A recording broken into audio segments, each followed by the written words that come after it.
Well, Ten Hag desperate to sign Declan Rice and is willing to rival Arsenal to this deal, and he's really trying to figure out things of how really getting Declan Rice at Man United, something that might not be one of those that is uneasy to get, and everyone will ask himself, where has Erik Ten Hag gone ahead to get the obsession of English players, yet he's not really an admirer of them. That is really something that people are really going to really argue about. Welcome to United Matters channel, fourth video of the day, and I think we are left with one more to come in through and obviously close the day. Today we are giving you a full dose of 5 videos to be uploaded onto this channel, so don't forget to subscribe to this channel so as not to miss out on our daily doses that we bring you onto this channel concerning this transfer period. And minus the transfer period, know that we are going to be bringing you the latest information about United preseason games, match preview, and so on and so forth. So the other story is coming in from Steve Bates. He's a freelance footballer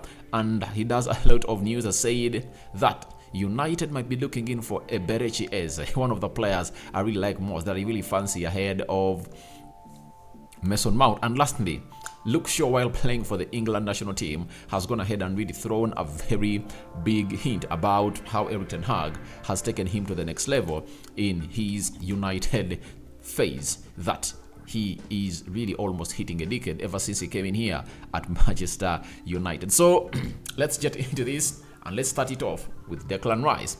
And this story was brought to us by Alex Nixon. That's it.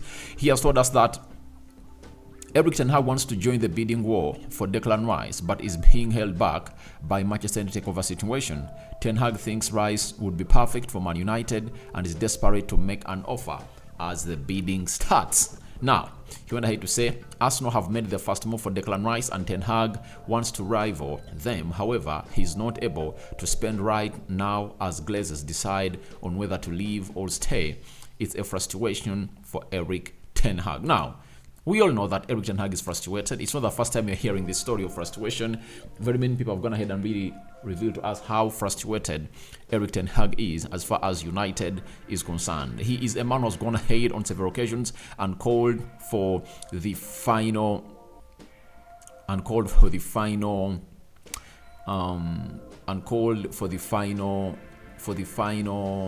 decision by the Glazers as far as the ownership situation is concerned, and the Glazers are not paying an open ear. They are paying a deaf ear, and they're just doing their business, because for them they don't mind about what United has been all about all along, and they all want to get the best amount of money from Sheikh Jassim Al Thani. And if at all they really wish this club well, I told you always, they would have gone ahead to let this club sold by the beginning of May.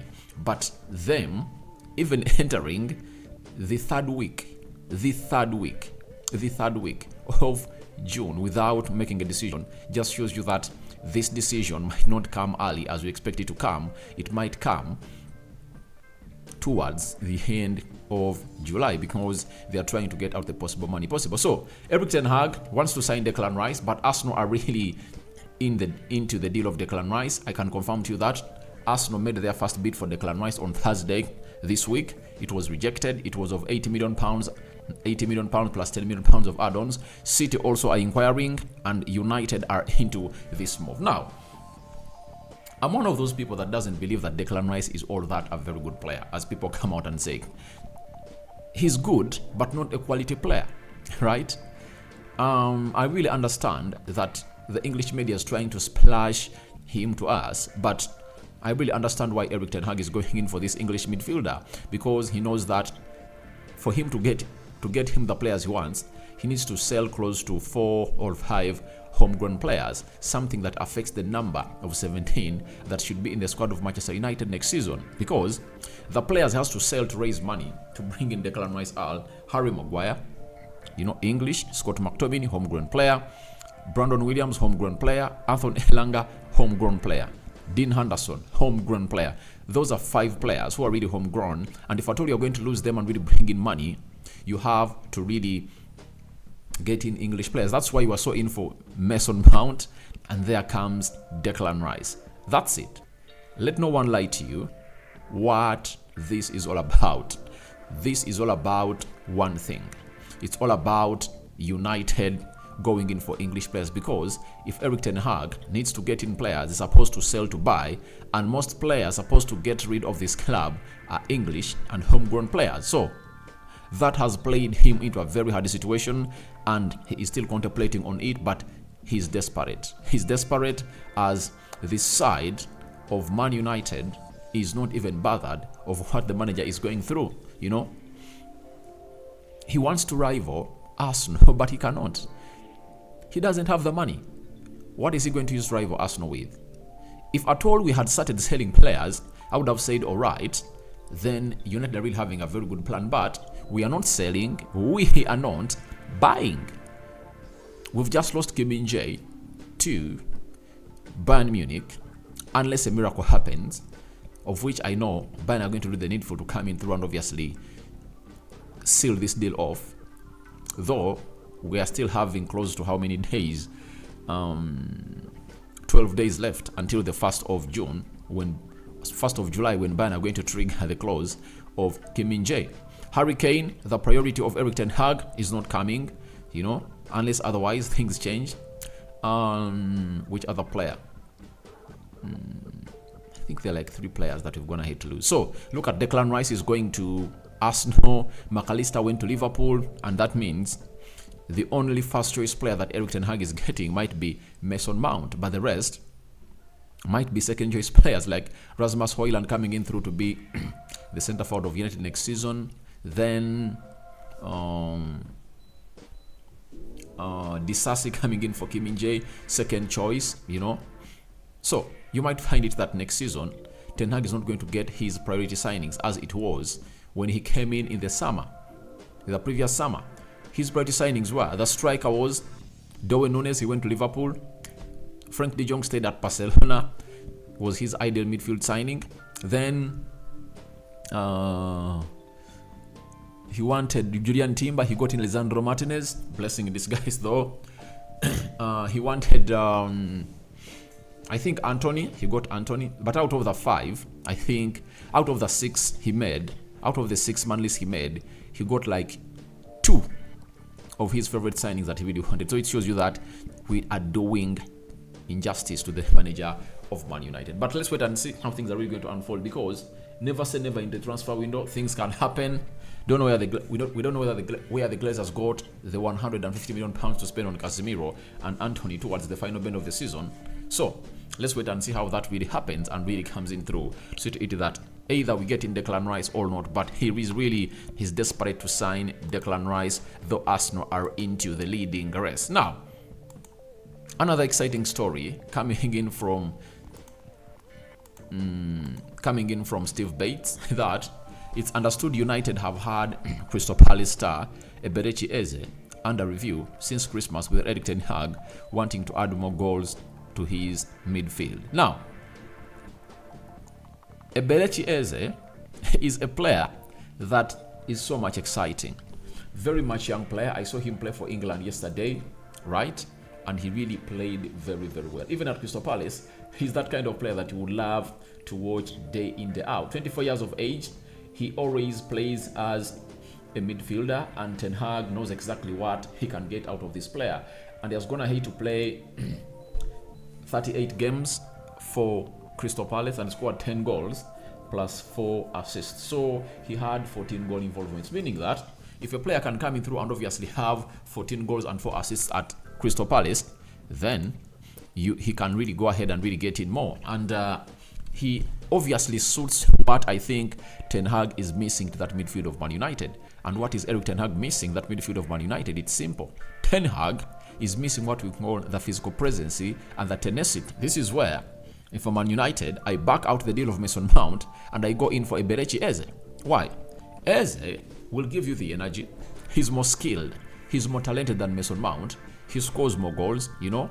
He has a very huge work rate, and I think he's a towering of a lad that will go ahead and really help you in the double pivot when he's playing with Casemiro. So I see him as one of those players that can come through and obviously play at a very high level of Man United when needed. So Eberechi Eze can excite me, as he's really a very good player that I think can come around and turn things at Man United. So I don't know what the board of United are really looking at. All they are really trying to throw into this story to threaten Chelsea that we can walk away out of that deal of Mason Mount and go in for Eberechi Eze, because I believe Eberechi Eze can come in at Manchester United like £40 million, you know, and he's a more talented player than Mason Mount. You know, those Mason Mount kind of players, Declan Rice, I think they're mediocres and they're just hyped up by media.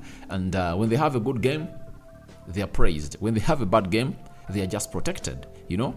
It's not like you see when Bruno Fernandes has a bad game at Man United, you'll see how the media will go on him. So that is what the deal is all about. But I really understand that we are having lots of players we are looking at. But if I told you to go in for Eberechi Eze, I'll be one of the most excited players because he's a joy to watch.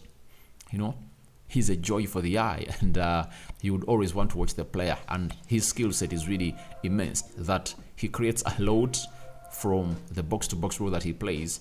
And I think Ten Hag has a very big plan for him. So let's wait and see how that pans out. But to go in for Mason Mount, I'd rather go in for Eberechi Eze. I don't know what your thoughts are, but for me, I don't rate Mount. But I just go ahead and really believe in my manager that he has a reason as to why he's gone ahead to point on to Mason Mount over the other players. Now, last story, Luke Shaw has had a lot of words to say about the manager of Man United, that is Erik Ten Hag. He has said, the coach has really helped me a lot. He has taken me to a new level. He pushes me every day, and that's what I need. I want to keep improving to reach a higher level. I think I can do it. This is the player that came in at Man United in 2015, I think. If at all I'm not mistaken, it was Louis van Gaal that signed this player, Luke Shaw, good left back at Southampton, and he was the most expensive teenager in the Premier League by then, because he went in for like £30+ million by then. It was a huge amount of money to spend on a 19-year-old. He came in at United when he's 19 and he's 27 right now, almost hitting a decade at Man United. But he's being so much praiseful of Erik Ten Hag and the good job he's doing for the club of Man United, and how he's improving these players and taking them to the next level that most of the people never really thought Luke Shaw could hit. And I think every player has been improved. You see, Bissaka, Dalot, Lindelof, Casemiro, Bruno Fernandes, Marcus Rashford, Sancho, Garnacho, you know, every player that he found at Man United has gone ahead to be improved, because they played close to 4 years under managers who are not good at really improving them and taking them to the next level. So that's the difference that Erik Ten Hag has gone ahead to bring in at Man United, and Luke Shaw has gone ahead to confirm that the manager keeps asking more for him, and that's what Ten Hag is going ahead to really depend on his successful career at Man United, because he has a statement that he says good is not good enough. Even if you give in 100%, next time he's going to call in for 105%. You give him 110%, he'll call in for 120. So he's never contented with a player, because he knows that every player doesn't have a ceiling, provided you keep pushing him to his limit ceilings. He'll go ahead and obviously even bypass that ceiling because of your continued pressing and pressurizing him. So guys, your thoughts on Ten Hag desperate to sign Declan Rice are welcome in the comment section below. Tell me your thoughts about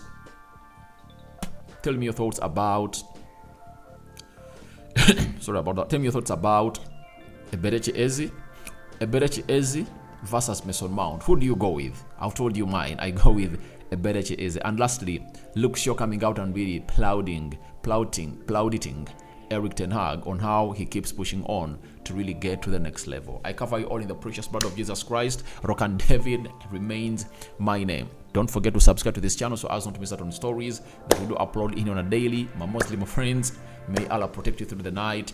See you later, guys. Ciao, ciao. Fourth video of that, as I told you, and one more is really coming the next 2 or 3 hours. So don't sleep before it comes. Bye-bye.